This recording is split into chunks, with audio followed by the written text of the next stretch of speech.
Hey everyone, this is George from CY. Kalispera from Cyprus. We're going to have a training session for dice, becoming more experienced as a dice shooter, I suppose. I do not like the different sort of names given. For example, dice influencer, dice patron. I just want people to have knowledge about what the dice are doing, basically, and how they can become more consistent in what they throw. That's all. I'm not selling anything. I'm not trying to,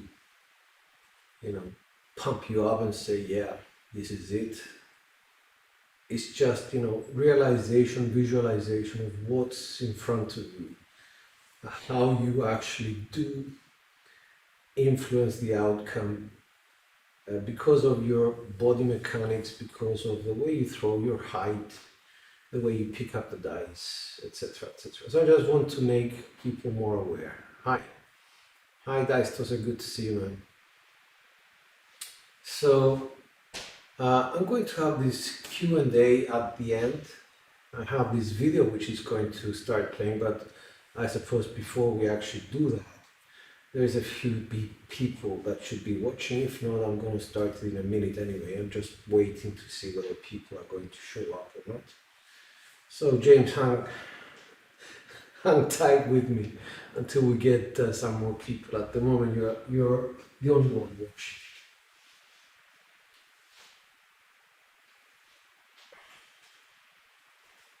There's going to be a video which I prepared before, and then after that I'm going to go live. Hi Dice Grinders. I'm going to go live and give the actual lesson. So, okay, there's three people watching, so I guess we can start off. Hey John, what's up, man? All right, so here we go. Hope you enjoy it.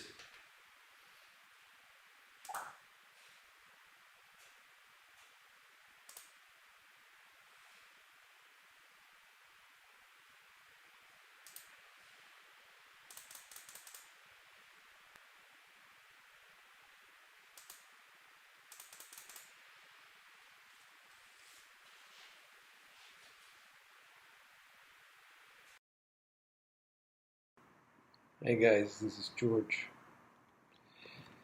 So when do you think your next session of the casino is going to take place? Well, if you're watching this, obviously it's just started. When you think your first toss is starting, right now. Because, before you step up, you need to pack things accordingly. You can't turn up at a casino wearing, tight shirts and tight t-shirts. You're not in a modeling competition. You're there to play dice, especially with the shoes as well. You have to find comfortable shoes. If you're short, you have to have some heel so that you can step up to the table and throw comfortably. So you need to know when you're physically ready to start your session, and that actually means if you're tired, jet lagged, had a very huge lunch or whatever, maybe it's not the time. If you've been out drinking, maybe not the best time to step up to a table.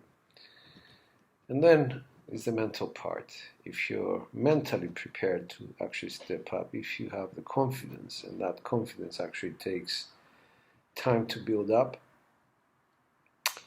you need to be willing to understand that sevens are going to come and not to let them affect you. So you need to have balance, basically.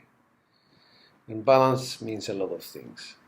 One of those things means that you can take a loss without going on a tilt. you can take a win without pressing bets for the next session. You know when to start, you know when to stop, and basically you have a balanced game and you don't celebrate until you're back home. That's when you won the war. Every session you play at the casino is a battle. You may win battles, but to win the war, you need to go back, count your bankroll, and know that you're better off than before. You need to learn to position your body to minimize the ergonomic resistance and inconsistency in your throw. Ergonomic resistance is basically a way you can throw dice that doesn't interfere with the mechanical functions of your body, your muscles. And the less resistance you have, the better for you it's going to be, because your toss is going to be much smoother. You need to learn all the elements of the throw and understand that what you thought was the beginning of your toss was 50% in your toss already. So 50% means that you step up to the table, you get into the right position, stick left one, stick right one, end of the table, depending on what you throw best from. Then your posture, that's another 10% of being ready to throw. Then how you pick up the dice, and then how you place your feet before you actually throw the dice. So there's quite a few things going on before you even start the throw that are detrimental if done wrongly. And then you have to know that what you consider to be the end of your toss is actually 75% into your toss. Most people, as soon as they release dice, their hand becomes casual. In fact, their hand is to stay in the flow of the motion until the dice die. So that completes the throw.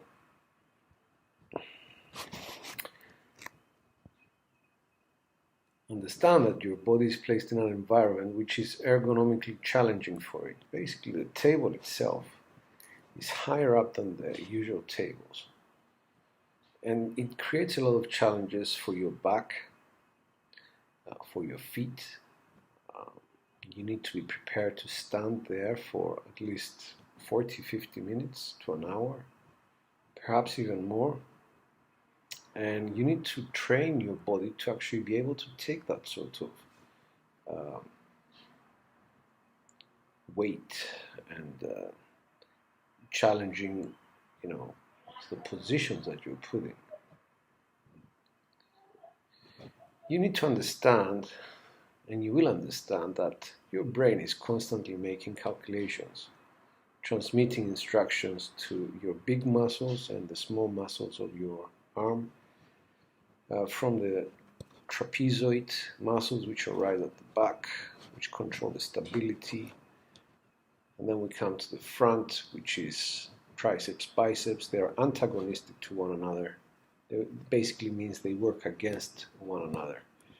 And the smaller muscles in your hands, which grip the dice and release the dice, and how they grip them and how they release them. So your brain is doing all that, plus it's doing calculations on bets, strategy,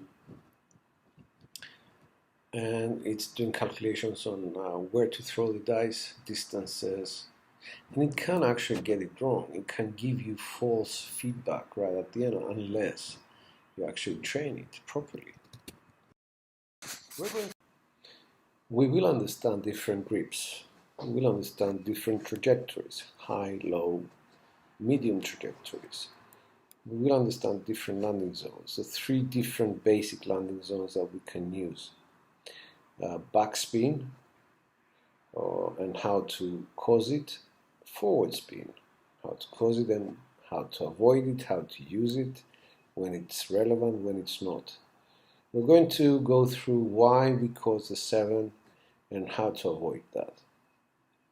And we're also going to discuss when it's best to use each and every tool that we have, depending on surfaces, depending on lengths of table, depending on shooting positions.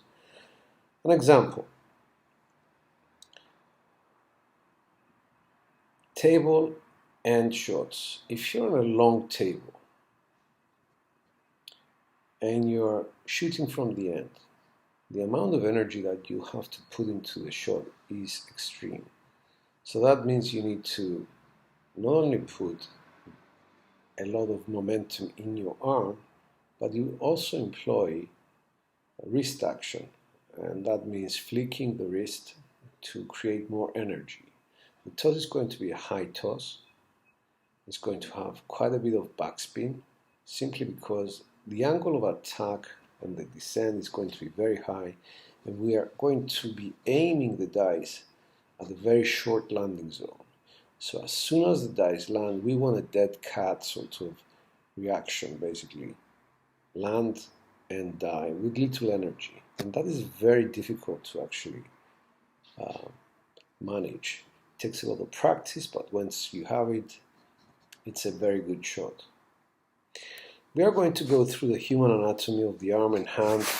We have 18 muscles in the arm and the forearm, and 30 smaller muscles in our hand itself. And the brain is responsible to optimize this motion.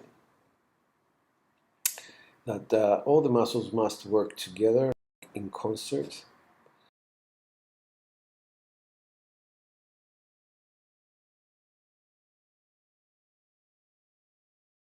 To produce a very smooth motion.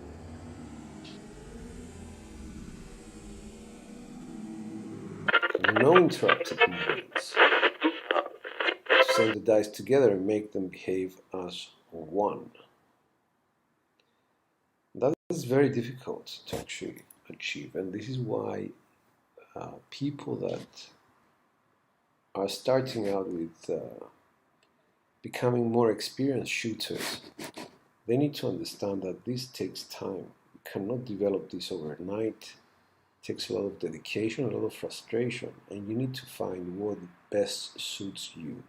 I'm just going to give you the tools that are available to me and that I know and trust that can make a difference in what you do. You can utilize any of them, all of them, or none of them. It just gives you an idea of how to retrain your brain to behave in a way that there is more fluid motion in your hand movements, therefore you get to the back wall and the dice are landing, at least to the landing point, in a manner that is agreeable with the rest of your shot. There's not much you can do after the dice land because they have a meeting with the gate or walls at the back, and those are randomizing the dice. We're going to go through the grip today.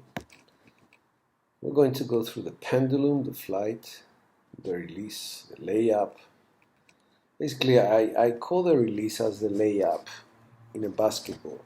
The layup basically is the simplest form of scoring a point when you play basketball. And if you sort of dribble everybody out of the way and you're on your own with the basket, you do your layup and you mess it up, you have nobody else to blame but yourself. Because at the end of the day, you just want to score points. So it's very important at the release point to get everything perfect. Whatever you have done with your grip, with your pendulum swing, dice rotating together and all that, it has to come together at the release point. That release point is essential to the rest of the flight to get those dice to land properly and to get the correct reaction by the alligator walls. Let's go through the muscles. The muscles that we use have an antagonistic nature. Basically, they fight against each other. Agonist in Greek means, it's a Greek word, and it means a fighter. So at the time that we have our arm closer to our chest, let's say, in a contraction. The agonist, the muscle that is fighting, is the bicep, is here, and is contracting. And the muscle that is relaxed, the antagonist, is the one which is relaxed and it's fighting against the bicep. As soon as you start extending your arm, there comes a point where they change roles and the agonist becomes the antagonist. The transition point, where one takes over and the other one stops being in control, is a point where it causes disruption to your smooth flow of your toes. You actually need to check that so that it becomes minimal or non-existent in order to minimize and make the whole tossing motion very smooth. There is another thing which is very important, is how far do you extend your arm after the tricep takes over? Do you extend your arm to a point where it locks up? Because if it locks up, your brain is going to interfere. It's going to say, I can't let you extend this muscle more than that because you're going to cause problems to the tendons. So it causes a little jerk and it stops your arm from extending any further. This jerk is an interruption of your smooth motions. And you will find that sometimes when you come to full extension of your arm, you make everything go wrong. You overcompensate by flicking your wrist or pushing with your thumb the dice because you don't have enough energy, because there was interference from your brain. So you need to actually stop doing that, and you need to train your brain as well as your toes not to reach those limits, because interference from your brain is inevitable.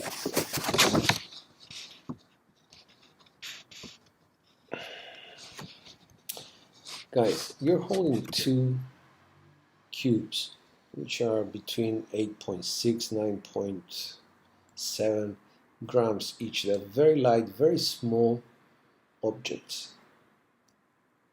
And anything that you do which is not very specific may easily result in a very bad throw.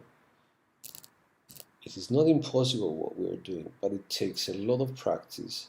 It takes a lot of visualization on your behalf to understand how delicate your toss needs to become, how specific you need to be in order to be consistent in what you do, as consistent as you can, because nobody's a robot. Nobody can send the dice exactly the same way as they did last time. But to reach a level of consistency that is adequate to avoid the 7 as much as possible.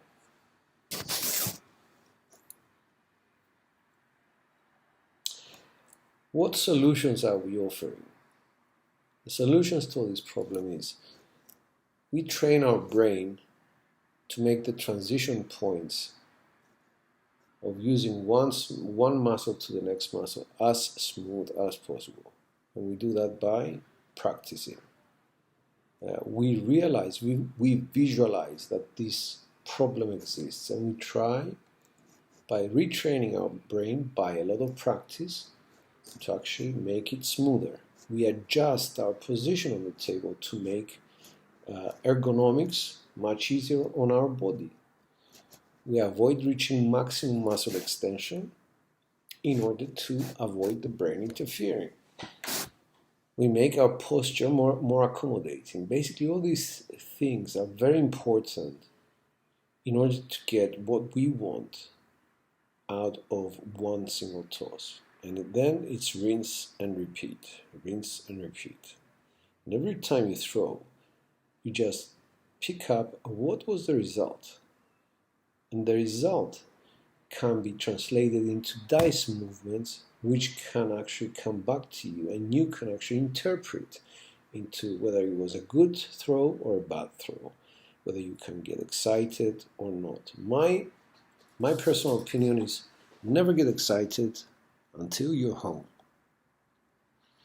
Keep an even balance, an even heartbeat. Never get excited until it's all done, you're profitable, you're back home, and then you can tell the tale. And something more. Never ever go back to the casino remembering previous glories. The dice do not remember that. The only thing to take away is that you're capable of creating a long roll. But be humble. Always be humble at the tables. Always be humble before the dice. Because if you're not, the dice have a way of making you humble. And there are so many stories that I hear every day of people having a great roll followed by a very bad roll. I experience it every day, and I get humbled by the dice more often than I would like.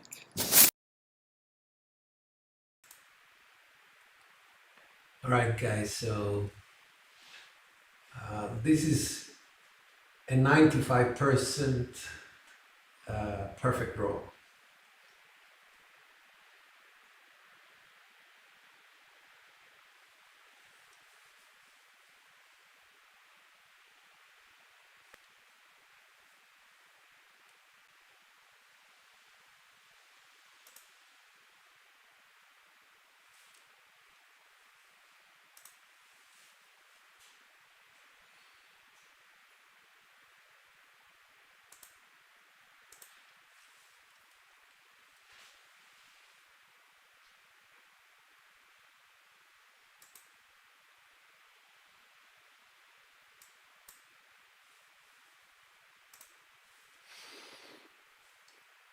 So this is the starting position. You can see the focus on the landing zone. I do my count. It's either 2, 3, or 4 count. 1, 2, 3, 4. Always focusing on the landing zone. Visualizing the transition points and the release. Here comes the release. Look how the dice just leave the hand without any interference by the fingers at the front. Rotate together, land, and there was a mistake there. That's why I call it 95%. But they landed on axis.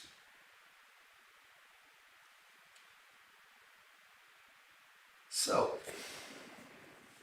all right, having gone through that, let's just talk about grip.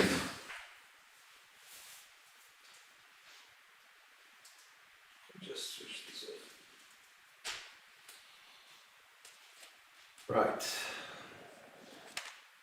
We step up to a table, and what we do, get a position, hopefully we get our position. I hope you can see, I've laid out this square. I'm going to tell you why in a minute.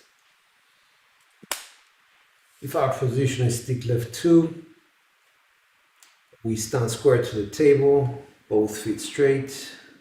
We're given the dice, and we have a choice where to pick up the dice from. Now we can pick up the dice from here, here. All these sections are available to us. If we are throwing a 3-finger grip, with actually even a 2-finger grip, with the thumb at the back, we need to make sure that the position that we can pick up the dice is not very far from here, because we're forcing our thumb to pick up the dice from very low. The idea is not to pick it up from very low. Either we're going to have a very, very low grip like mats like Mac, control the total dice all the time, or it's going to be very high up. Reason being, if you pick them from somewhere here, and I'm doing something which is exaggerated right now, from very far forward. You have a tendency to have the thumb at the back very low, and when you throw the dice, you push the dice out. And if you're using a hardware set, that's detrimental to you. Let's go to actual, where do our fingers go? So I use this technique whereby I put all my fingers down, so that because our fingers are not created equal, they are different length. You can see it. So what we do is we place our fingers on the table. The middle finger comes a bit down.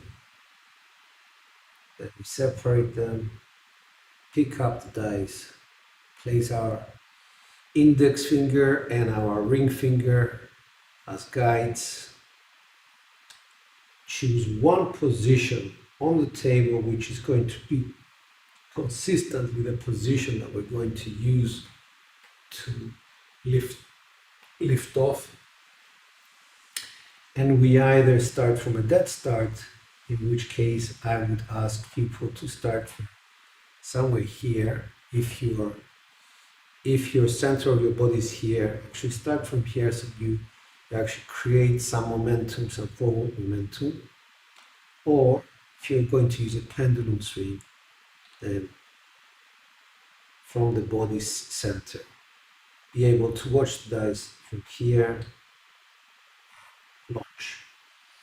I did mention that you have a variety of positions to start or to pick up your dice. The reason being, if your dice are misbehaving, perhaps you need to pick them up with a slanted grip. Basically, your hand needs to be like so as opposed to dead straight. If dead straight is not working out for you, you have options. Or somewhere here, in which case your hand is going to be like so. Try them out. There are positions for you that you're going to be able to find it more comfortable for the dice to feel good in your hand. It doesn't need to be straight here, simply because the anatomy of your particular hand might be different from mine, from the person next to you, etc., etc. Just try it. And of course, we talked about this distance here. You can pick up the dice very close to you, right above you. And it's going to force your thumb to be at the top. You're just forcing your thumb to behave in a certain way from the position you actually pick up the dice. So you have two adjustments to make: left, right, front, or back. So all these areas are available to you for this adjustment. Try it out. Perhaps you're consistently doing sevens when in fact the simple adjustment left, right, or a bit further back would make you avoid all these things. Very simple adjustments. I found them to work for me. The grip itself.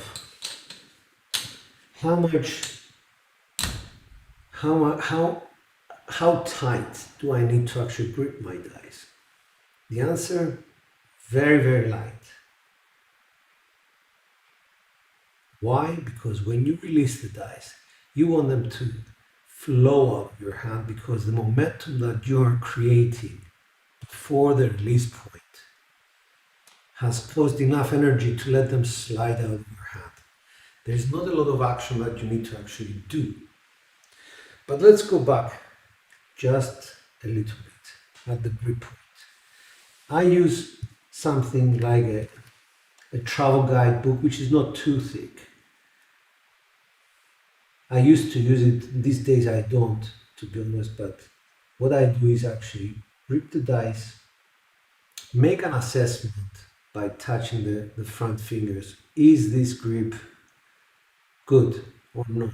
I've come to the point where I'm able to say, no, this is not a good grip. It's a bad grip because the middle finger is too deep down, or the right finger is way up.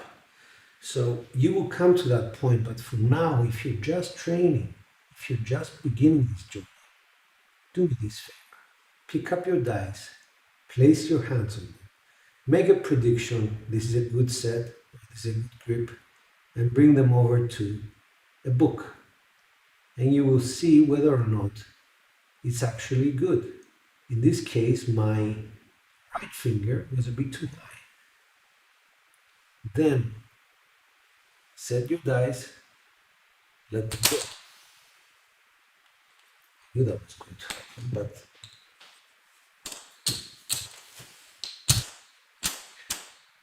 there are some very simple ideas. There are other grips, but the philosophy is the same. There's a pincher grip. The pincher grip is a bit more difficult. You only pinch the dice with two fingers, perhaps these two, and you have a guiding finger at the back, which will keep them straight. So when you throw outwards, you're using either backwards or forwards. You're using a motion which should not be interrupted. The finger should neither be high up nor very low down. High up means that you're going to implode the dice, unless this is what you want to. Low down, it means that you have the thing that is going to explode the dice. So middle of the road is best. And guidance by the middle finger. But the idea is the same. Very light grip, extremely light grip. Let's go to a different point. I want to mention something else.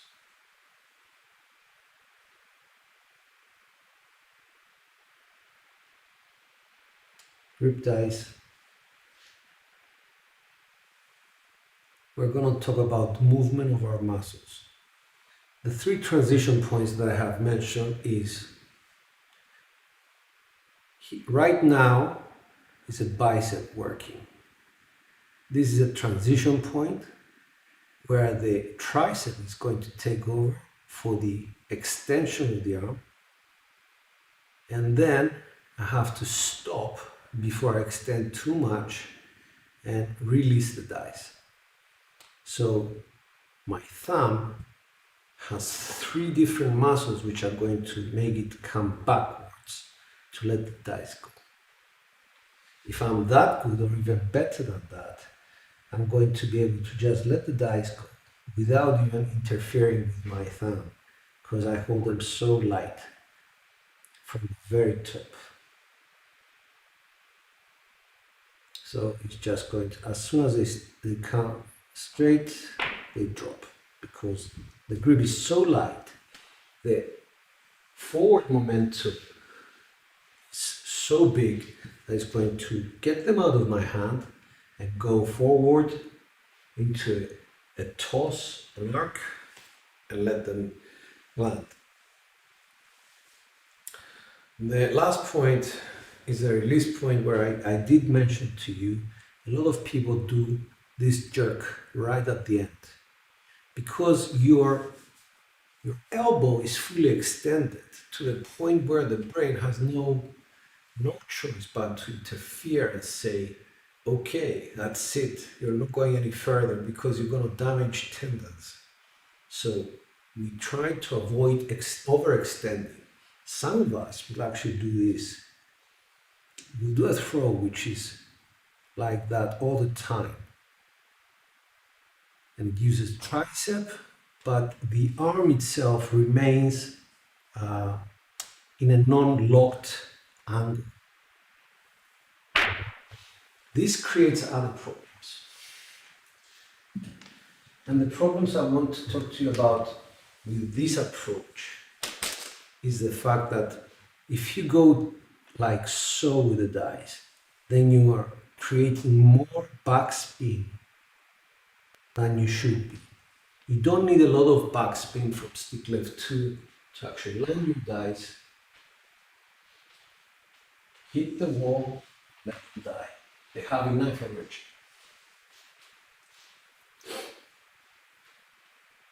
So again, we set our dice.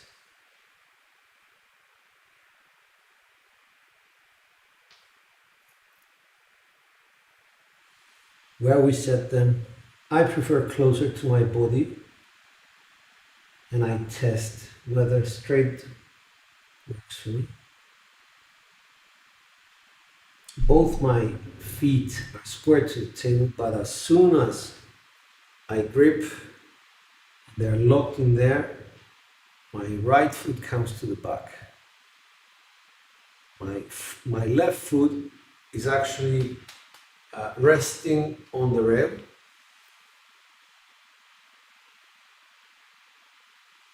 One more thing. This hand here, the left hand, is holding on to the rail. Why? Because I want to create as much stability in the throw as possible. I have this group of muscles working, this one's holding and gripping, these muscles inside, and this one's here.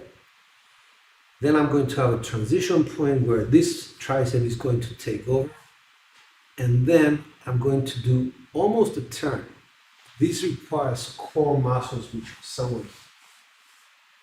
Now I want to limit that, but in my case, I do use them. So I need as much stability as I possibly can. So I have my left foot stuck on the rail, right foot at the back, giving me stability there, and making it more comfortable for me to throw straight, because this is an unnatural position. If you want to throw straight, you just turn and face what you're going to throw. So we use this because we have a dominant hand, because the throw is much easier.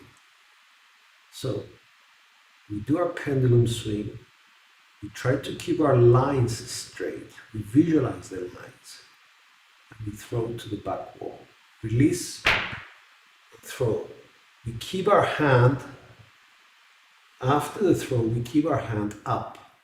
We never ever say, oh, it's finished, and bring our hand back, because what we've just done is spoil the throw. We spoil the throw because this is the movement of the dice from here to the end.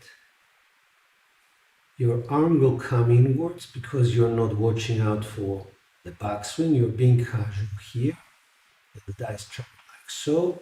Then your arm comes outwards, travels like this, and when you release the dice, what do you think is going to happen? This.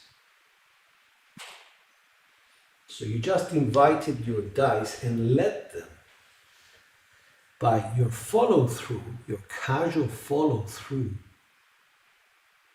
to land on the right wall. What you need to be doing is actually starting straight, going straight, ending straight. Let the dice out of your hand, but keep your follow-through in the air. And this is why people call me, I don't know, probably I'm being called stupid for singing while I throw dice. I do this 1, 2, 3, 1, 2, 3. Why do I say 3 after everything is finished? Because I want to remind myself that follow-through is as important as the backswing. The shot is not finished until the dice have died. Hey Jim, what's up, man? So this is grip and this is release. Lately I have been putting a lot of effort in the release part and the landing part. Release part is I watch my dice as I release, and for a moment my glance just focuses on how they travel out of my hand, they travel together, rotate together, etc. And then the landing. I hear the sound of the dice. If it's one single loud sound, I know that I've done my job. They landed together in concert, they work as one, they will attack the back wall as one, and hopefully from then on the counter rotations caused by the back wall are going to actually, still mimic one another. This is the best that anybody can do. The point of landing is where you say, I've done my bit.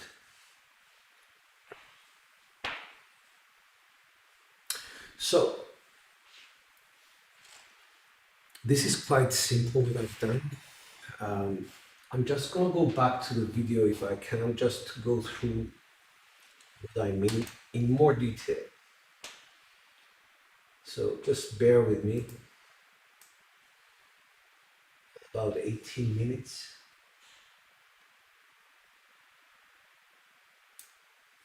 All right, so we're going to both my feet, by the way, if you can watch that, my feet are square to the table for now because I'm picking up dice. I'm checking the dice.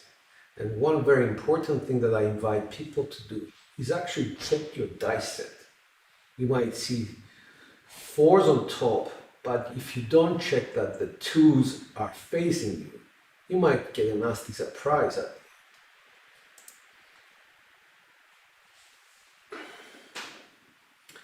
So check your dice, inspect them by eye, inspect that your middle finger is where it should be. In my case, I want my middle finger 50-50 split between both dice. Feel your dice. In your hand, feel them that they are equally balanced. All the fingers are where they should be. And this can only be done. This can only be done by practice, by repetition, by saying, I don't feel this grip to be good. Let's throw it and let's prove to ourselves that it's not good. Don't stop. Actually confirm your suspicions so that when you're on the table, you know that you're holding a bad grip. Put them down, regrip, go forward. We place our dice at exactly the same position that we do always. Exactly the same starting position. We're still looking at the dice. I don't know if you noticed, but my right foot has come back, my left foot is closer to the rails. This is a position where it makes it much better, much more ergonomic for the throw that follows. Let me just stop there. I stopped it. No. You can see how I stare at the landing zone. There is no more contact with the dice. They're not important. Whatever I had to do there has finished. Starting position is there, it's set. I can feel the dice, I've checked the dice set. The dice feel comfortable in my hand. We move on to the next section. So now I'm thinking, okay, let's count it out. Let's do a 1, 2, 3, maybe a 1, 2, 3, 4, 1, 2, 3, 4, forward. So, and then you start the visualization exercise of how the dice are going to travel from the backswing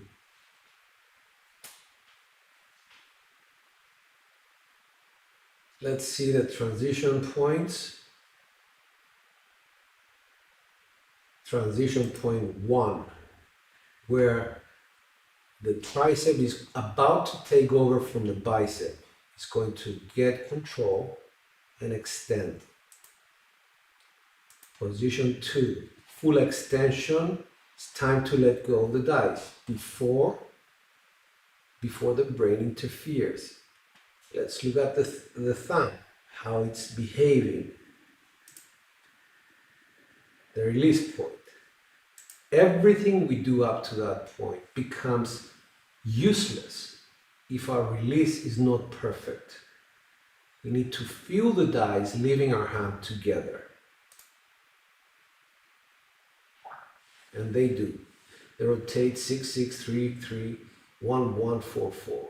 They almost land together.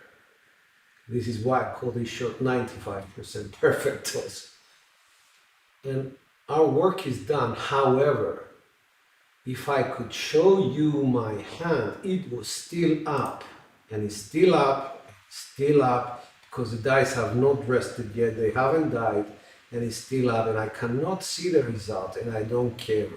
I can wait for the result. I do not care, I do not care. This is the moment where I will have a look. This is what I'm trying to tell you guys. I have managed to break down everything into micro components. I'm not saying I follow everything all the time, but I can pick out specific instances where one thing went wrong and I know what it is. Maybe it was a grip, maybe it was a follow through, maybe it was the landing zone itself. But I can actually pick up on these subtle things. And then from the result, I rewind and I find the mistake. It might have been a point made, a 358. For me, 358 is off axis. It's a terrible throw. Everybody's cheering at the table and I'm pissed off. And people say, well, why is he getting angry? Because some things, if they go in an unexpected way, then whatever you did in the beginning, whatever you thought was going to be the end, are two different things. So you made some mistake here. And this is what I'm saying to you. It's very, very important to be able to rewind what happened to the beginning and find, why did I get the set? There was perhaps something in your previous 2 or 3 rolls which should have triggered off, be careful, fix this. On the hardware set, there is no such warning. On the 3V set, there is a couple of warnings. I'm talking about 3236. If I double pitch them, at its simplest, I get a 5-6 unit and a 2-1-3. What does that mean? You double pitched. It gives me an opportunity which you are not given on a hardware set because all 4 sides are 7. It gives me an opportunity to say, okay, I double pitched, let's fix it. It might be difficult to actually work out that it was a double pitch and not a drift. Because we have a 1-2-3 drift, a 6-5 drift at the back. I don't know if you can see, but the other thing that you can see is that if I implode the dice, it's a 1-5-6. If I explode the dice, it's a 2-6-8. Why am I telling you this? Because it's part of my mechanics, the way I throw, to actually do these things, to implode, explode dice, both together. And this is why it's very difficult for me to go to the hardware set. I need to establish, let's say, 10 rolls without imploding, exploding to feel safe to go to those sets. If I'm going off axis 1, by all means, I'll go to the hardwares in a heartbeat and I will recover all the money I lost. But to get to that point, basically, you need to have mechanics, you need to have the micro adjustments, you need to have the tools and the consistency. This is what it's all about. What I want to give to you is consistency, tools to get to that consistency, and to realize that even a random thrower, somebody who is casual, does have mechanics. They're just not tuned in, but he does have mechanics. So you may get to a table, see somebody drilling the back wall with his dice and doing amazingly, but don't have any misconceptions. He's random. It's just that his psychology has nothing to do with it. He thinks that he's the luckiest man on earth, and that's enough for him. For me, my psychology is up and down all the time, so I'm trying to balance it out, lock out everything that's going on around the table, forget about bets, forget about the stickman, whoever is shouting, come on, shooter, yeah, you got a point, whatever, and focus on two things. How I throw, what result I get. What's important, that's it. So this is what I want to pass on to you. This was the grip. Grip is the most important thing. I had one more video on that. Please do check it out. It was part of Training 2020. And I'll take any questions you guys have now.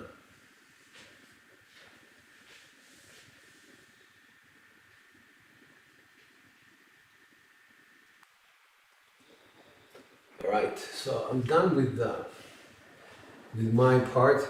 Please do let me know if I can help you with any specific issues. We can do some sort of a case study if you want to, if you can mention something specific that's happened to you. You're welcome, Jim. Of course, man. Take care, Jim.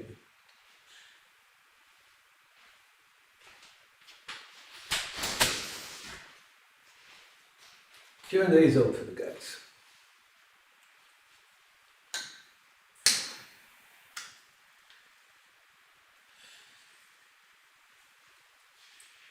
You're welcome, James. You're welcome. I hope you guys enjoyed it. I'm just trying to give a different perspective, and I'm trying to be a bit scientific about it. Because I asked people, I asked physiotherapists, I asked trainer, what are these muscles that we're using and all that. So they actually got me down and explained to me a few things.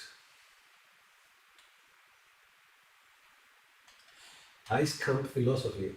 I don't belong to a dice camp. I throw the 3-finger grip. It's a par. I think they call it par. I'm fairly consistent in my double pitching, it seems. No hard ways for me. Well, Don, in fact, I would say to you that double pitching is one of the easiest things to fix. Since you mentioned it, double pitching is a rotational inconsistency of dice. Could you comment on how? Okay, let me just deal with the one that Don was asking. Double pitching is an inconsistency of dice, and I mean, dice should be pushed or given the same momentum, the same instructions. Now, if your middle finger, and I'm sorry for being crude about this, is not 50-50 split on both dice, and you will learn to understand and feel that this is the case. You will actually inspect them by hand, by eye, and see whether you are right or wrong. Then, when they leave your hand, chances are that they're going to rotate backspin at different rotations. So this is something that you could easily pick up on. Make sure that your thumb is actually complementing your middle finger. Basically, it's also 50-50 split on the dice. And if you're finding it uncomfortable picking up dice straight, what I would recommend to you, Don, is actually going either right or left. Thumb. Let's talk about the thumb. I'm going to go a bit sideways so that people can see. Let's assume that your pickup position is way far away from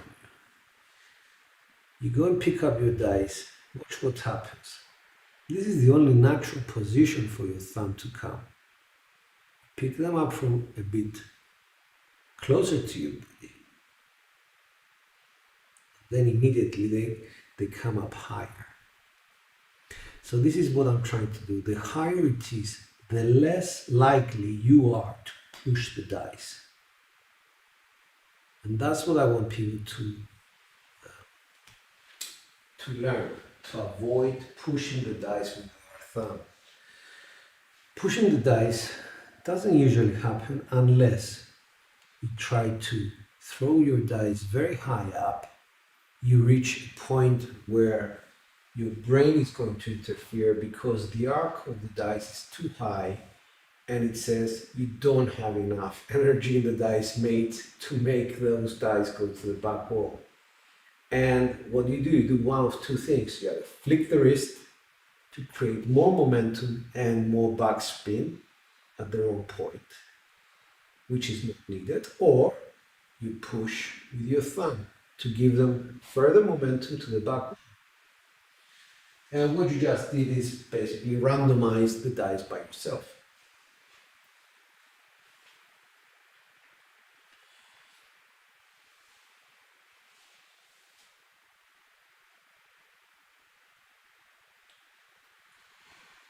So I don't know whether I answered the question to cheese. I actually find myself doing that, especially if I want to. There is a point where, if I want to create a forward spin, I find my hand, as opposed to being like so, I find it being like so, and then I go like that. So I actually do create the rotations forward spin as opposed to a backward spin. I actually do it intentionally. So I lift my wrist up and then go like so. I don't know if you can see. Wrist up and then like so. So I'm throwing the dice in forward spin. And this is, sometimes I feel as I'm throwing the dice that this is the right way to land them, because either they're brand new dice and I've noticed from before that they're catching felt and everything. So I'm trying to make the rotations easier for the dice so that they don't get stuck into the felt and jump right or left and randomize before they even get to the back wall. One last thing, guys. When you're at the table, remember to breathe out. I think it was something that Joe was telling me, and I picked it up on one of the videos that Saint Bet was doing with, what's his name? Rock and Roller. And he actually said that as well. You need to actually breathe out. Breathing out helps relax the muscles, and it makes your body drop a bit, makes your arm drop a bit, it makes the toss easier.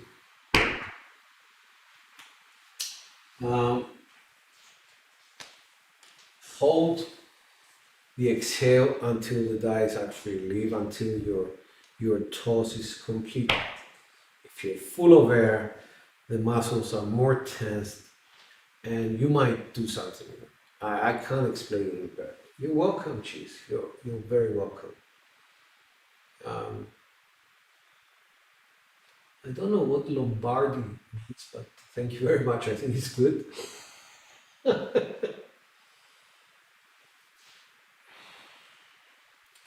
So I'm here for you guys. You know, if you have any more questions, I would very much like to attempt to answer them.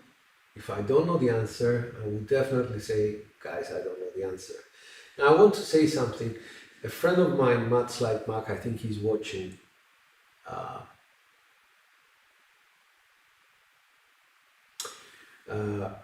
A friend of mine, I actually reached out to him, Matt's like Mac, and I asked him, please, can you do an end of table shot? And he actually did that for me. And we're going to go through that shot in my next episode because we have not finished with grip. There is so many different grips, and I trust nobody else more than Slide Mac to deliver this. And I'm going to set up the video. He sent me the videos. So I'm going to organize them in a way that there is teaching moments basically. What causes a left-right die? Okay, I missed that. I have to go back. The left-right die is to cross after they impact the landing zone. I get this about 25% of the die. What causes the left or right die to cross after the impact? Well, they caught the edge, and this is what I'm trying to say. You go through all the dribbling. You overtake everybody on the basketball court. You're alone with the basket, and it's time to do the layup. The layup being your release point. And you're holding very small cubes. You have to be extremely delicate in your release because what you want to do is actually release them in a way which is going to be perfect, balanced, so that when they land together in harmony and they work as one even though they're not one, and they stay in motion. The other thing I would suggest to you is if your toss experiences a very high arc as opposed to a medium arc, the chances are with brand new dice that they will get caught and they will bounce left right. So you need a very smooth arc, very short landing zone, very close to the wall, so that you don't get an exaggeration of this left or right movement of your dice, but also the momentum that you send the dice to the back wall needs to be enough to give them the forward direction that they need to behave in the same way.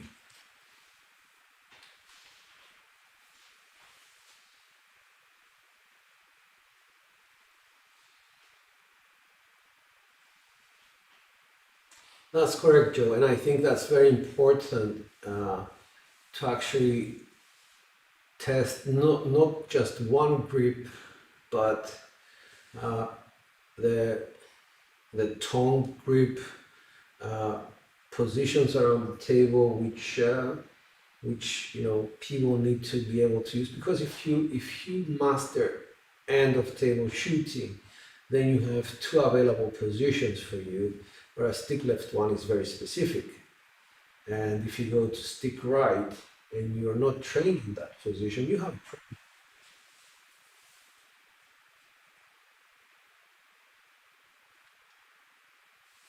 You're very welcome, Rick. Very welcome. I am not a show person. I don't get excited and say big words to everybody, but I will tell you one thing. I think everybody can become more proficient, more experienced by practicing, and by practicing the right way. When shooting from straight out, do you draw the dice back towards the back wall? Yes, I think it's very important to establish a couple of things about end of table shooting. One of the preferred methods is to actually place the dice straight on the wall, because it establishes two things. One of them being you're definitely parallel to the wall. Your dice are straight. I actually do this when I shoot from the end. I don't do it very often, but when I do, I place my dice here. They touch the felt in this manner, but they're touching the back. My arm actually comes a bit forward because I want to create as much momentum as I possibly can when I'm shooting forward. So my left foot comes back, way back, because it's more natural for it to throw straight. If I left both my feet like straight, my shot would be better off going to the right, because my hand, if I put it down like this, has a natural tendency to be here. So what do I do to make it more comfortable? Like so. I turn as much as possible to make the movement as smooth as possible. This is what it's about. Making movements as smooth as possible. The fact that distance of the table is the biggest distance you can shoot from requires us to use backspin. So the flick of the wrist becomes important, whereas from stick left or stick right, I would never recommend people to flick their wrist because it makes things a bit more run. But for end of table shooting, I would say that's necessary. The angle of attack becomes a lot bigger, so it has to be a lot higher. And what you're looking for is to land the dice very steep. Let me just see if I can. Very steep, with a lot of backspin, so that as soon as they touch, the backspin makes them stop, hit the back wall, come back and die.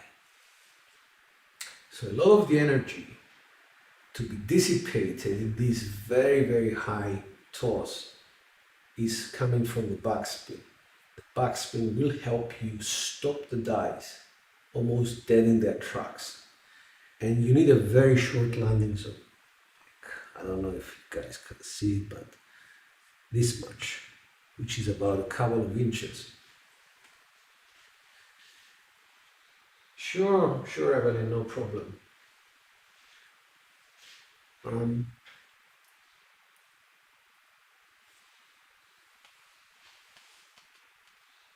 You're welcome, Cheese.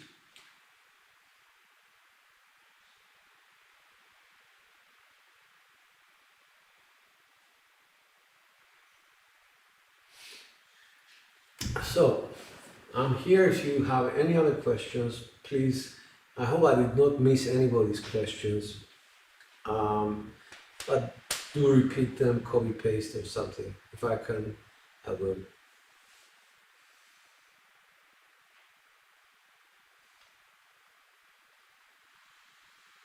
Oh, American football coach Lombardi. Okay. Thank you.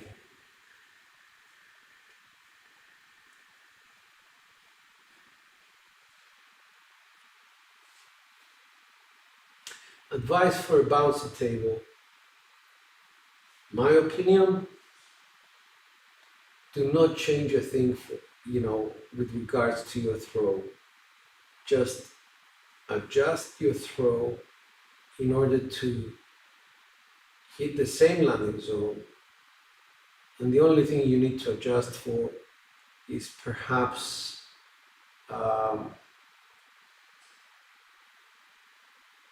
I would say backspin. That's the only thing I would say. So to cause a bit more backspin clay, I would go with this.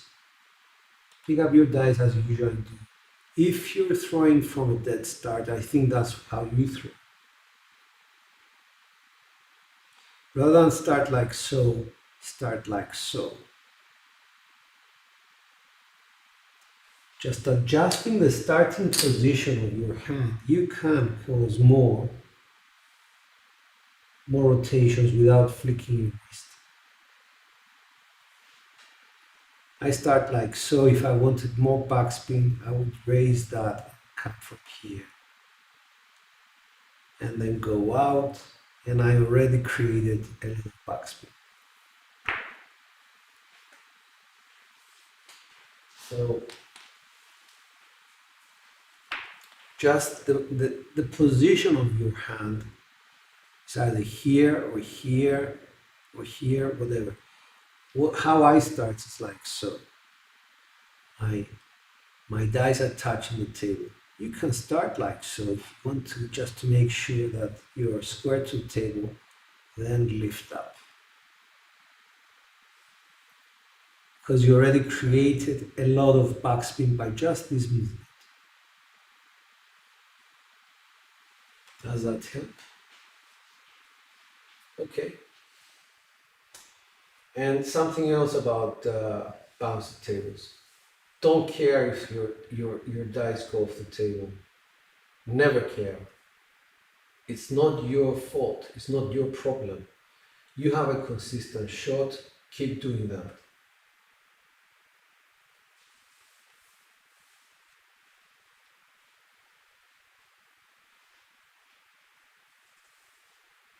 The only thing that I would adjust is definitely spin, backspin. They require a lot more backspin. Yeah. That's the only piece of advice. Do not change one damn thing about your throw. Not the arc, nothing. People say go low to the table. I say no. Because you're actually, you have built up memory, muscle memory. And when your dice are in the air and you release them from your own table's perspective, they are perfect. You're a good you can throw in the 10s, in the 20s, whatever. What do you think changes if you go to a bouncy table? The landing. That's all that changes. How can you address it? By taking energy out of that bounce. The rest should be the same. Because if your dice land straight, they land flat, with a lot of backspin, they're going to have less energy and they will start behaving exactly the same way as with a hard surface. That's correct. Dice grinders, I think in your case, I think yes. I have watched a lot of your throws.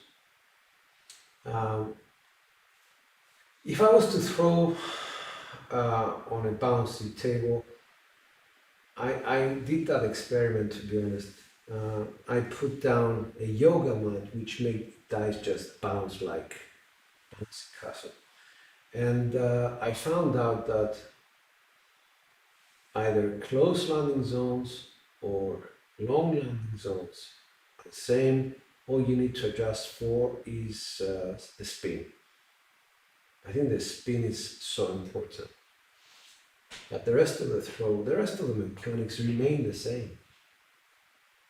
There was a high toss, medium toss, low toss. I needed a high toss simply because I wanted to land them very close to the back wall, as you were saying. You see, Joe, these are mechanics. But don't change your mechanics for the sake of the bounciness of the table. You can still work through. Your mechanics are going to show you the way to do that. Lower shots, no problem. Keep doing what you're doing. Just on hard surfaces, less spin. This is my advice, guys. Do not change much. As soon as you have mechanics, know one thing. Mechanics replicate. If you're not getting the results, do not change your mechanics. Use something out of your toolbox, perhaps like the spin.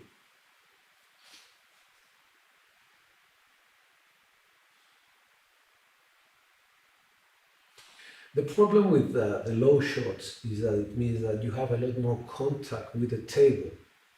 A lot more contact with the table before the back wall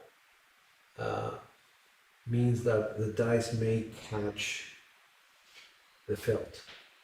And then they randomize even before you actually get to the back wall. What I'm looking for is land, contact with the back of the die. Not land, travel, back wall, die. It has to be just one single contact before the contact with the back wall.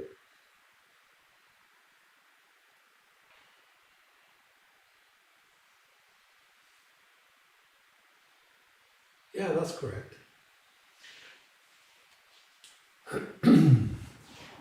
So I'm hoping, truly hoping that I've been able to help. Please do let me know if there is anything more I can uh, answer. If I know, I will actually offer an opinion. If I do not know, I will say, guys, I don't know. I'm a soft toss with a short heart for me to ramp up for the longer Z. Okay.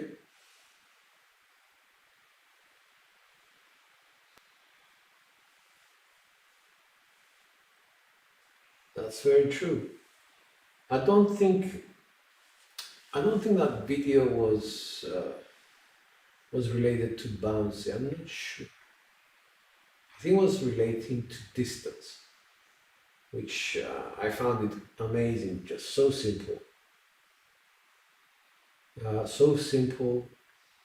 You just need to understand why, and after you understand why, you just train. And I'm practicing right now on exactly that, trying to avoid not hitting the back, because my shots have become so controlled that even though I send them out so hard, I was getting to 70% not hitting the back wall both times. So I thought, screw that. I'm gonna try something different. And thank God I have such a good friend, much like Mike, and he actually told me.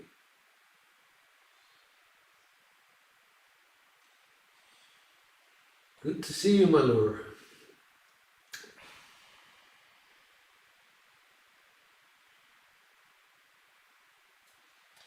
All right, so if there is nothing more, guys, this was a Q&A section, and if you need any more answers, if I have the answers, that's a problem, Malur. Can't help you there, Brady. So if you guys have any more questions, please do leave a comment. I will do my very best to answer. I promise. Thank you again for your custom, your comments, and your company. This is George from CY and DICE.